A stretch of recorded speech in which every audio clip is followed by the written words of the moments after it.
Good evening, everyone, and welcome to a very special edition of the Alex Thomas Talk Show. A special abbreviated edition because we're going to end at 7:30 and get on to the great festivities here at the Riverside Arts Center, 76 North Huron. Hope you come on down. We're celebrating Ipsy Pride and the LGBT community all down here tonight. And I have some special guests.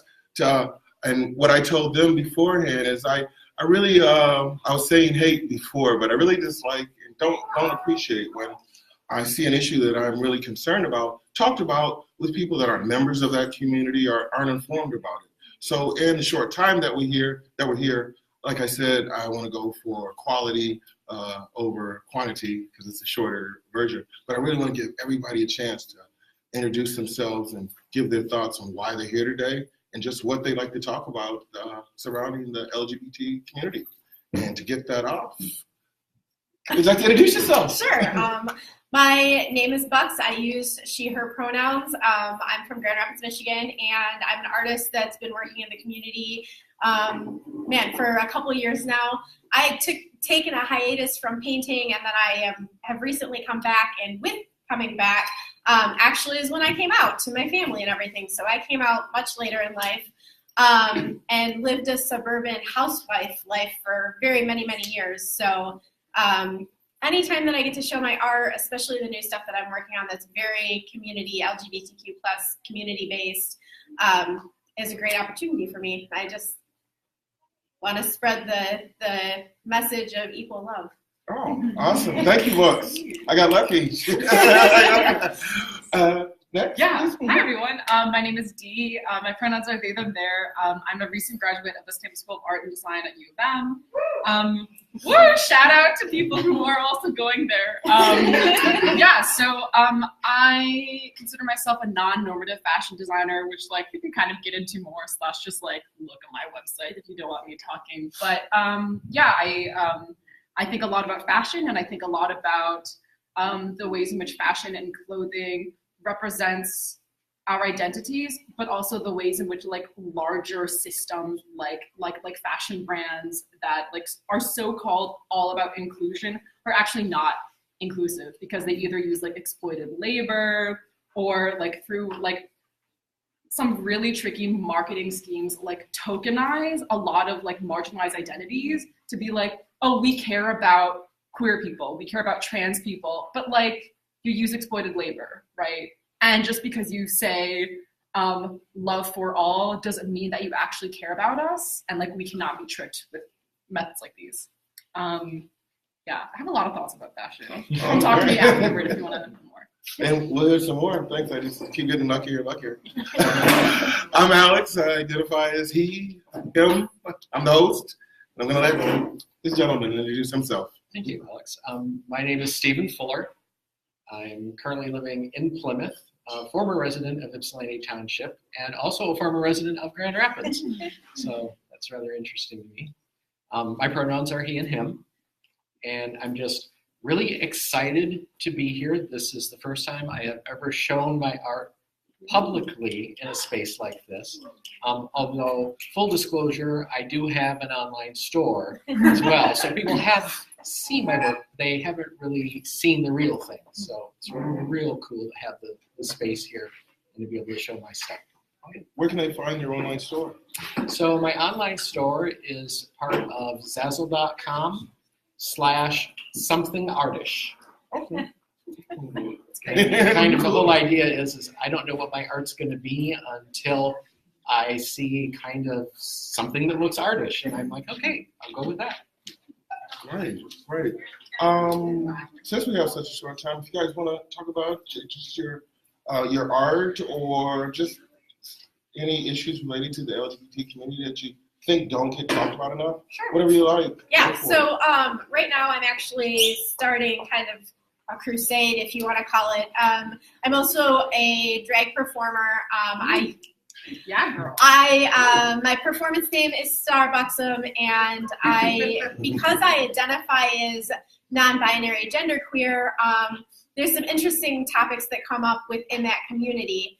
Right now, there's a lot of pushback on assigned female at birth people competing against assigned male at birth people. And so I'm kind of pushing against this. Right now we're being called bio queens, and that's a hard phrase for me because I don't identify as just female. And so because I'm outside of that box, I feel like there's some boundaries that need to be pushed within the drag community, and within our whole LGBTQ plus community, of where we need to have acceptance within the community and not just within our smaller groups. I think a lot of times we end up like hanging out with just the one initial that we identify with. And so right now I'm really on this, like I said, kind of a crusade of pushing those boundaries and asking people to look at everybody in a wider range and not just your own personal group and who you connect with. And if Bucks, with that, it brings to mind the purpose for doing this show was because of the dearth in local media and just the dissatisfaction with media in general, especially the national. And with that dissatisfaction, a recognition that there's serious issues that need to be talked about. Another problem with that media, reliable sources, to shorten it, just because that was illuminating what you just talked about to me. What are some good media sources for people that are sincerely curious, but so difficult to get reliable or it's just substantive, reliable information, credible sources? Yeah, that's a hard question to answer. I would say that there's some broader sources when you start looking at like the humanist community, because they're covering humans as a broad, and that gets a little bit into the religion talk, but they have, like, I'm a humanist, I identify as a humanist, and our worldview is kind of more broad and kind of that more inclusive. So I get a lot of like information and articles from some of the sites that I follow in that community. There is just a lot of things on Facebook. If you find the right things, there's positivity out there. You just have to know where to look for it. And we live in a digital age right now where a lot of things are coming to us, like on Facebook, on Twitter, on Instagram.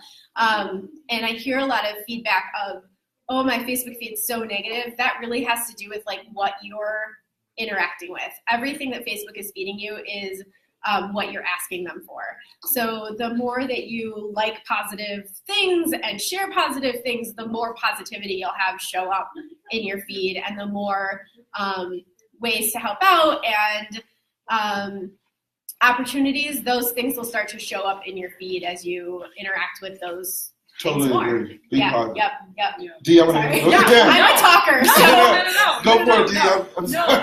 No, not at all, Bucks. I feel like your earlier point about a lot of the animosity within the drag community, I think is also something which I think a lot about. I think a lot about the ways in which like LGBTQIA people can get into this kind of mindset of like, we need to be gatekeepers for like who can be part of like this community, right?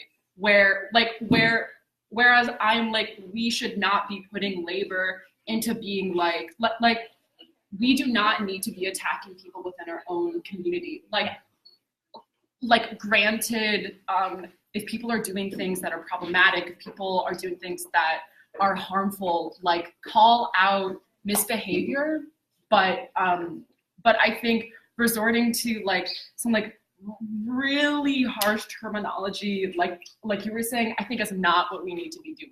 I think what we need to be doing is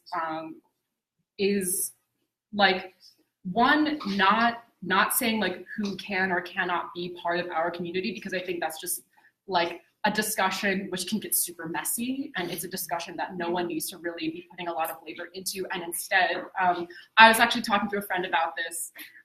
So this is not my concept at all, but she was like, instead of saying like who can and cannot be part of our community, instead, what we all really need to be thinking about is the ways in which our identities do not exist within a vacuum, right? So like for me, I'm queer, I'm non-binary, yet like I am upper middle class, right? And like it's important to acknowledge your privileges, and it's important if if your privileges are causing you to behave in ways that are harmful or problematic. But like, y'all, it's like a really tough world out there for LGBTQIA people. Like call out the people who are doing like really harmful stuff, whether or not whether it's things that are more overt, things that like are more in terms of like microaggressions. But like, I think it's really hard when I feel like a lot of people's frustration around like larger systems of oppression are being directed at people who are within their own community, right?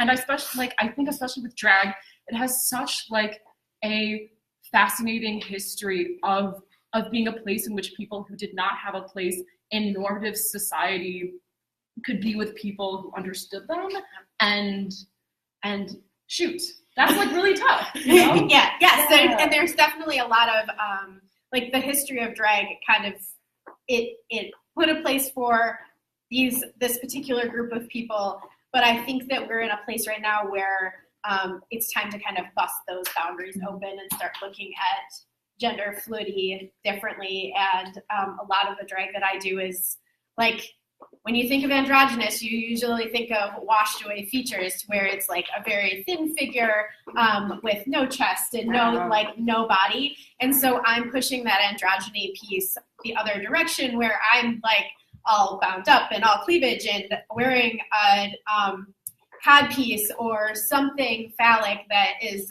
you know, pushing those boundaries of, or I have a big mustache on and, you know, have to check out the show. So I try to push those things in the other direction, and I'm trying to bust open those like gender binaries with that. And also with my artwork, if you get a chance to look at it, there's pieces that are done and in the works that are push gender normatives. And to my guests here, excuse me, and in the audience and people watching, and there's so much to unpack and such just interesting in all of that discussion, but I just want to make sure I get everyone in. And that's part of the reason of doing this show, is to show what kind of great discussions people have regularly here at the Riverside Arts Center. And don't forget the art in there. We have the art gallery here that's going to be a long time. And I want to get Stephen in. Yeah, I just wanted to comment on something that you said really early, Bucks, about having to push the boundaries within the drag community. That's so interesting to me, because I've always thought of drag as being the thing that pushes boundaries.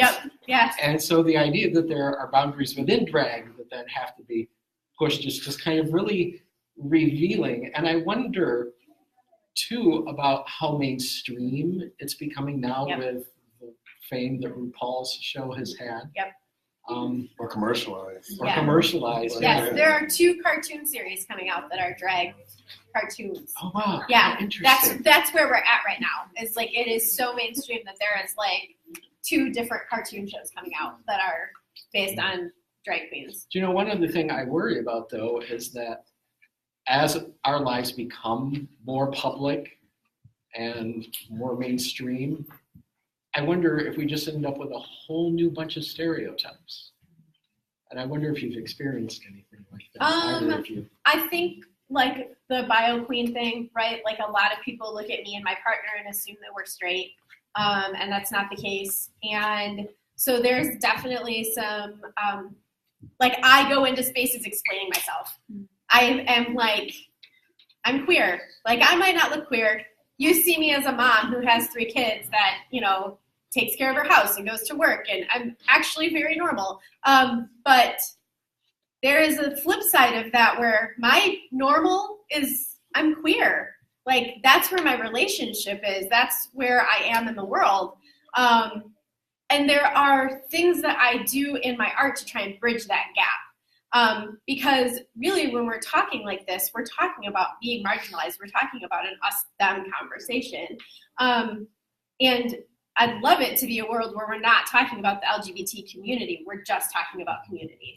I think one thing that I see is that people think that piece of our identity for queer or gay or bi or whatever, that they see that as separate from the other parts of our lives where we're maybe a caregiver for an elder or Maybe we're taking care of children. And to me, they aren't really separate because that informs our whole existence, Yep. even though I wouldn't say necessarily that I am a gay artist, even though a lot of the art I'm presenting here is very much in that vein. I'm an artist who's gay, but being gay then informs my understanding Yep. of art and of the whole world. Yeah, yep. And I think that all of that's super important to try and get across to the them, right? Like, because we're talking within this community, we all kind of, that's where we are. And then we kind of have to push that out into the rest of the world of like, you're thinking of us as like this special group or these different people, but really we're just like, why do you care what we're doing in our bedroom? And Bucks and other guests, I'll give you a chance each, about 30 seconds. They've been generous with the space. We went a little bit over, but I just don't want to cut off. But anyone want to say anything? And I'm sorry, audience, I wanted to get some questions. But yeah, but super quick. RuPaul's a messy bitch. Look. Like and share. Let's go down Facebook. Like RuPaul has done some cool stuff, right? Talk about love. But RuPaul has chosen to be transphobic. He has chosen to be problematic. And while RuPaul's Drag Race has done a lot for the drag community, has made it more mainstream, I am not ready to allow RuPaul to be the thing to be like, oh, look, we're cool, we're mainstream. No, he's transphobic. End of discussion. Yeah. Yeah, that can't be the only voice for us. No, right, of course. Right, yeah, yep. Okay. Yeah. That's all I have to say in case you forgot my point. Where do we find you on? Find you on? I know! Oh my gosh! Steven, Wait, do you want to where's say your anything website? else? Oh my gosh, No, wait. I can't really think of anything else. Okay. Bucks real short. Anything? Blacklacecupcakes.com to find my artwork. My former name is Sarah Dine. There's a lot of information out there about me there also. But if you look for Bucks or Bucks Dine or Starbucks, you'll find me. The information's there. I perform in Grand Rapids and am starting to expand on that. So yeah, come find me. Super. Thank you guys all so much again. Thank you here. You guys come down to 76 North Huron Riverside Arts Center. Some awesome art here and some awesome people. It's like that every Thursday through Saturday on the weekends. Bye-bye. Thank you guys.